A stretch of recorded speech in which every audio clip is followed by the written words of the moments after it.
바이블 코칭 시리즈 5번째. 저는 제 인생이 너무 불쌍해요. 저는 제 인생이 너무 불쌍해요. 자기 연민에 대해서 생각해 보려고 합니다. 누구나 자기 인생이 불쌍해 보일 때가 있습니다. 내 인생은 왜 그러냐? 남들은 잘 먹고 잘 살기만 하는데 나는 왜 이렇게 뭐 가난하냐? 또 아프냐? 또 이 모양 저 모양 되는 일이 없냐?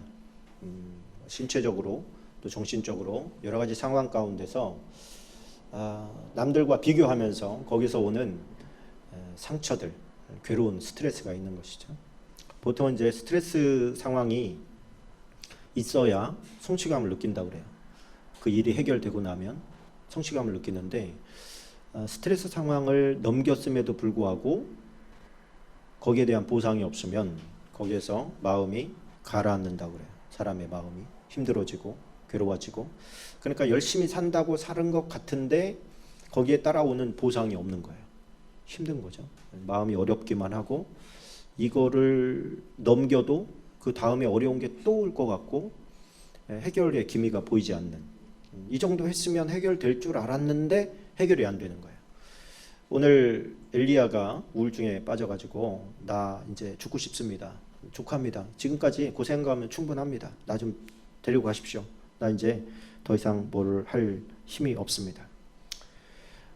로뎀나무 아래에 앉아서 자기가 죽기를 원하여 이르되 여호와여 넉넉하오니 지금 내 생명을 거두시옵소서. 이 정도 했으면 충분합니다. 하나님 이제 나 좀 데려가 주세요. 나 좀 죽여주세요. 그런 거죠. 나 좀 죽여주세요. 더 이상 살고 싶지 않아요. 그런데 그 마음을 가만히 들여다보면 엘리야는 지금 죽고 싶은 게 아니고 위로받고 싶은 거야. 왜 위로를 받고 싶느냐? 하늘에서 불이 내려서 바알과 아세라 선지자들을 다 죽이기도 하고 가뭄 끝에 이제 비가 내려서 백성들의 마음이 하나님께로 다 돌아온 것 같은데 아직 이세벨은 자기를 죽이려고 하는 거예요. 어떻게 이런 이적과 기적을 보고도 저 여자는 나를 계속 죽이려고 할까? 그리고 저 여자가 나를 죽이려고 할 때 과연 내 편이 돼서 나를 도와줄 사람이 있을까? 이렇게 생각을 해봤을 때 그런 사람들이 떠오르지를 않는 것이죠. 그 뒤에 보면 하나님, 내가 하나님에 대한 열심이 특별함이 있지 않습니까? 그래서 내가 정말 많은 일들을 했는데 내가 결과가 보이지 않습니다. 좋은 결론이 나지를 않습니다. 뭐 고생을 하면 뭐합니까? 애를 쓰면 뭐합니까? 결과가 이런데 이제 그렇게 하나님 앞에 토로하는 것이죠. 하나님께서 그 마음을 이해도 하셨던 것 같아요. 하나님의 상황에서는 지금 가서 이세벨까지 끝내면 딱 깔끔하게 마무리되는데 그 이세벨의 그 혹이 지금 자기 편이 다 죽었고 백성들의 마음이 하나님께로 돌아가 있는데 지금 호기를 피우는 거죠. 왕비로서 내가 너를 내일까지 살려주면 내가 내 신들이 나한테 벌을 낼 거다. 막 그러면서 이제 호언장담을 하는 것이죠. 사실은 마음이 두려운데 여기서 굳건하게 선 하나님의 사람과 바알과 아세라를 섬기고 있는 이세벨과 정면 대결을 했는데 하나님을 섬긴다고 하는 엘리야가 깨갱한 거예요. 힘이 쭉 빠져가지고 막 주랭랑을 쳐버린 것이죠. 사실은 이세벨이 더 두려운데 이세벨이 택한 방법은 뭐였어요? 호기롭게 나간 거예요. 너 감히 내 사람들을 다 죽여? 너 어디 봐봐. 너 내일까지 살아있으면 내가 사람이 아니야? 내 손에 장을 지져? 막 이렇게 나간 것이죠. 여기서 우리가 이 말이라고 하는 게 얼마나 대단한 거냐 이런 걸 한번 생각을 해봐야 돼요. 실상은 환경적으로 이세벨이 더 두려운데 이 사람은 밖에서 나간 안으로부터 터져 나간 말이 이 두려움을 극복하고 오히려 나 지금 두렵게 하는 너 내가 끝장낼 거야 막 이렇게 나가는 거고, 한쪽은 진짜로 실제로 힘을 가지고 있었음에도 불구하고 그 말에 치여가지고 깨갱거리면서 가서 나 좀 죽여주세요 이러고 있는 그 엘리야의 모습을 이렇게 보면 하나님의 입장에서 보면 참 답답하죠. 아이고 그냥 저 같으면 귀퉁배기라도 한 대 올려쳤을 것 같아요. 네, 하나님께서는 천사를 보내서 제 먹을 것 좀 갖다 줘라. 이렇게 좀 엉덩이 두드려 줘라. 막 이런 것이죠. 일어나 먹어라. 그러면은 그 광야에 천사가 나타났으면 뭔가 얘기를 해야 될 거 아닙니까? 먹고 그냥 자요. 또 먹고 자고 그래. 그러면서 이런 말을 합니다. 너 하나님의 산, 하나님 만나려고 지금 하나님의 산까지 지금 뛰어가려고 하는데 힘이 빠질까 하니까 힘을 충분히 보충하고 가라. 그러고서 이제 가서 하나님 앞에 서게 됩니다. 정말 하나님이 어떻게 나타나실까? 그러고 기다렸는데 뭐 지진도 일어나고 우레소리도 나고 하는데 그런 가운데서는 하나님이 안 나타나시고 세밀한 음성으로 너 왜 여기 있냐? 이렇게 하나님이 말씀을 하셔요. 아시잖아요, 하나님. 이러저러러 해가지고 지금 나 하나 남았는데 나 하나도 죽이겠다고 지금 난리를 부리고 있습니다.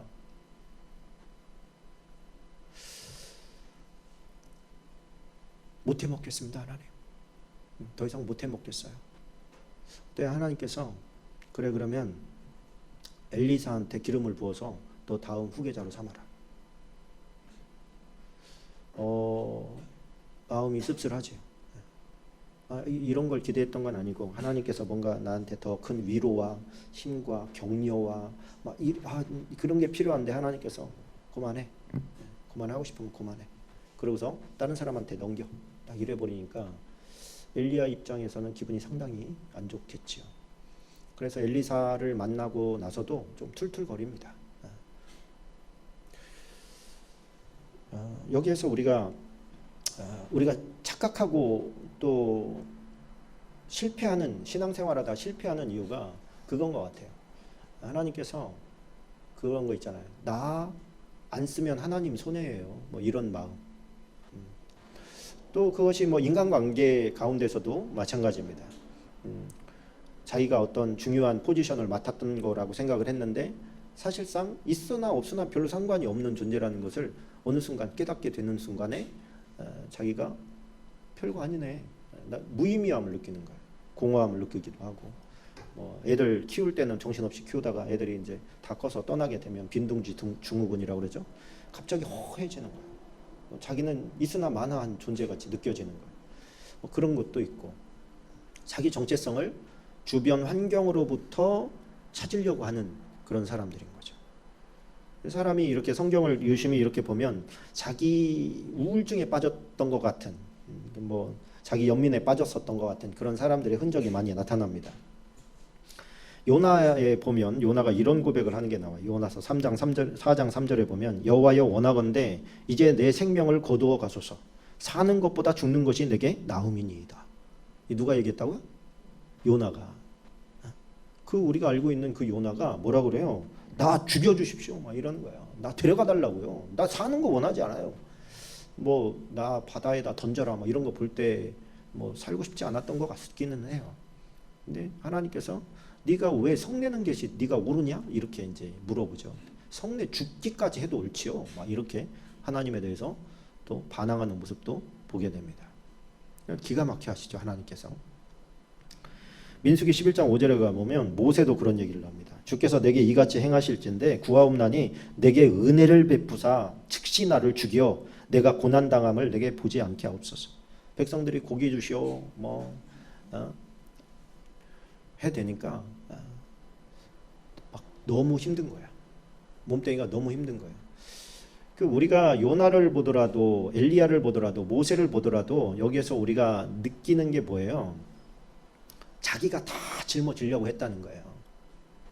자기 일이 아니거든. 자기 일이 아니라 하나님의 일인데 자기도 모르는 사이에 그게 자기 일이 돼버렸어요. 그래가지고 그 엄청난 그 무게감을 느끼는 거예요. 이걸 어떻게 해? 모세도 계속해서 하나님께서 콜링할 때 못합니다. 나는 못합니다. 나는 입이 둔해요. 할 만한 사람을 보내세요. 계속 뒤로 빼지. 네 형 아론이 있지 않냐? 말 잘하는. 같이 하면 되잖아. 그래도 잘 움직이잖아요. 나중에 하나님께서 막 대노하시죠. 우리가 욥은 좀 이해할 만하죠. 욥도 아프고 힘들고 그것이 계속되다 보니까 욥도 자기 연민에 빠집니다. 그래서 이런 말을 합니다. 욥기 3장 20절로 22절에 보니까 어찌하여 고난당하는 자에게 빛을 주셨으며 마음이 아픈 자에게 생명을 주셨는고 이러한 자는 죽기를 바라도 오지 아니하니 땅을 파고 숨긴 보배를 찾음보다 죽음을 구하는 것이 더하다가 무덤을 찾아 얻으며 심히 기뻐하고 즐거워하나니. 무슨 얘기예요? 보물을 찾는 것보다 나 죽는 거를 더 원한다는 거예요. 볼륨 약간만 줄여줘요. 예레미야도 마찬가지입니다. 내 생일이 저주를 받았다면, 나의 어머니가 나를 낳던 날이 복이 없었다면, 나의 아버지에게 소식을 전하여 이르기를 당신이 등남하였다 하여 아버지를 즐겁게 하던 자가 저주를 받았다면, 그 사람은 여호와께서 무너뜨리시고 후회하지 아니하신 성읍같이 되었더라면, 그가 아침에는 부르짖는 소리, 낮에는 떠드는 소리를 듣게 하였다면 좋을 뻔하였나니, 이는 그가 나를 태에서 죽이지 아니하셨으며 나의 어머니를 내 무덤이 되지 않게 하셨으며 그의 배가 부른 채로 항상 있지 않게 하신 까닭이로다. 어찌하여 내가 태에서 나와서 고생과 슬픔을 보며 나의 날을 부끄러움으로 보내는고 하니라. 예레미야도 역시 같은 상황에 빠졌어요. 그러니까 위대한 신앙의 영웅들도 자기 연민에 빠져서 내 인생 너무 불쌍하다 이렇게 느낄 정도 되면 일반인들은 다 그런 상황을 만날 수 있다는 얘기예요. 다 그런 상황을 만날 수 있다. 성경은 그런 사람에게 뭐라고 얘기하는가? 그런 상황을 어떻게 극복해 나가는 모습을 보여주면서 우리에게 코칭을 하고 있는가? 우리가 우울감에 젖어 있을 때 어떻게 하죠? 하나님 없는 사람들은 병원 찾아가요. 나 죽을 것 같아요. 나 뭐 잠이 안 와요. 죽고 싶어요. 그런 얘기하면서 이제 약의 힘을 빌려서 잠도 자고 또 우울증도 치료받고 이렇게 합니다. 그게 뭐 다 나쁜 거라고는 할 수 없겠지요. 근데 가만히 보니까 성경에서도 그런 유형의 사람들이 등장을 하고 그게 우리가 알고 있는 그런 위대한 신앙의 영웅들이라 할지라도 그런 위기 가운데 다 빠졌더라는 거예요. 그런데 승리하는 사람과 저주 가운데 패망한 사람의 그 차이점이 있어요. 예를 들어서 한나 같은 경우에는 기도하죠. 죽을 지경이었거든요. 죽을 지경이었어. 분인나가 그렇게 갈궈대니까 자존심 상해 죽겠고 속상해 죽겠고. 근데 어떻게 해요? 하나님 앞에 나와서 기도해요. 하나님 나를 좀 도와주세요. 나에게 아들을 주시면 내가 그 아들 하나님께 드리겠습니다. 그러면서 간절히 기도해요. 엘리 제사장은 술 먹은 줄 알고 혼내지요. 낮술 먹었냐? 여기 와서 왜 이렇게 퍼져 울고 그래? 나 우는 게 아니라 하나님 앞에 내 심정을 토로한 겁니다. 이렇게 얘기해요. 이게 승리의 비결이라는 거예요. 하나님 앞에 내 심정을 토로하는 거예요. 와서 뭐라고 얘기했어요? 나 죽고 싶다. 얘기 좀 달라. 왜 나한테는 얘기 안 주고 전현한테만 주냐? 그러면서 하나님 앞에 토로한 거잖아요. 근데 하나님께서 어떻게 해요? 엘리 제사장을 통해서 하나님께서 네게 아기를 주실 거다. 걱정하지 마라. 그랬더니 그 말씀을 하나님의 말씀을 듣고 그 뒤로 가서 수심이 없었다 그랬어요. 진짜로 받아들인 거예요. 하나님의 말씀으로 받아들인 거예요. 아멘 해버리고 그 다음에 걱정하지 않은 거예요. 그런데 사울 같은 왕은 보세요. 사울은 똑같이 요즘 말로 평가하면 우울증에 걸린 거예요. 무슨 말 때문에 우울증에 걸렸어요? 사울은 천천히요 다윗은 만만이라. 저놈이 내 자리를 뺏겠구나 라고 하는 불안감 때문에 그가 결국에는 자기 연민에 빠진 거예요. 또 우울증에 빠진 거예요. 그런데 이 사울은 하나님 앞에 기도하는 자리로 가지 않고 자기에게 불안을 주는 그 환경, 다윗이라고 하는 그 환경을 없애려고 노력했던 사람이에요. 하나님께서는 그 환경을 바꾸기를 원한 게 아니고 그 마음을 바꾸기를 원했는데 이 사람은 자기 마음을 바꾸는 것은 뒷전이고 환경을 바꾸면 마음이 편해질 거야 이렇게 생각했던 사람이에요. 저놈이 죽어야 네가 후계자가 돼. 이 말 속에 숨어 있는 것이다. 저놈이 없어야 내 마음이 편해 이거예요. 저놈이 없어요. 그런데 다윗은 어떻습니까? 다윗에게 있어서 가장 큰 걸림돌과 두려움의 대상은 사울이잖아요. 그죠?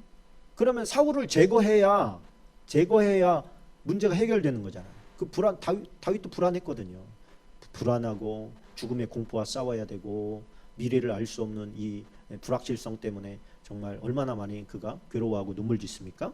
그런데 그의 공통점은 하나님 앞에 가서 그 문제를 하루하루 버틸 힘을 얻었다는 거예요. 한번 응답받고 나서 왕이 될 때까지 괜찮았던 게 아니에요. 매 순간 하나님을 붙잡지 않으면 견딜 수 없는 두려움이 엄습해 온 거야. 그러니까 어떻게 해? 계속 하나님 앞에 나가서 기도한 거야. 하나님, 뭐라고 기도해요? 하나님 살려주세요. 어디로 가야 내가 안 붙잡힐지를 가르쳐 주세요.